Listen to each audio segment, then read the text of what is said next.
লাইলাতুল বারাত, এই শাবান মাসের 15তম দিন 14 তারিখ দিবাগত রাত আল্লাহর নবী সাল্লাল্লাহু আলাইহি ওয়াসাল্লাম নিজেও আমল করছেন এবং উম্মতকেও আমল করতে বলছেন,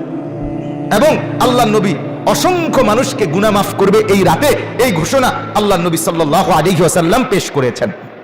অতএব এই হাদিসগুলোর বর্ণনা, হাদিসগুলো তিরমিজি শরীফে এই সম্পর্কে হাদিস আছে, ইবনে মাজাহ শরীফের মধ্যে হাদিস আছে, সহিহ ইবনে হিব্বান এই কিতাবের মধ্যে সহিহ হাদিসও আছে, হযরত আবু মুসা আশআরী রাদিয়াল্লাহু তাআলা আনহু থেকে বর্ণিত। আল্লাহর নবী সাল্লাল্লাহু আলাইহি ওয়াসাল্লাম বলেন, যখন শাবানের অর্ধরাত্রি হয় তো ওই দিন রাত্রে আল্লাহ তাআলা প্রথম আসমানে নেমে আসে এবং ফায়াগফিরু লিজামিই খালকি, আল্লাহ তার সব বান্দা যারা তওবা করে মাফ চায় আল্লাহ তাদেরকে মাফ করে দেয়, ইল্লা লিমুশরিক আও মুশাহিন। হ্যাঁ, নবীজি ওই হাদিসে বলছে যারা মুশরিক তাদেরকে আল্লাহ মাফ করে না, যারা হিংসা বিদ্বেষকারী আল্লাহ তাদেরকে মাফ করেন, হিংসুককে মাফ করেন।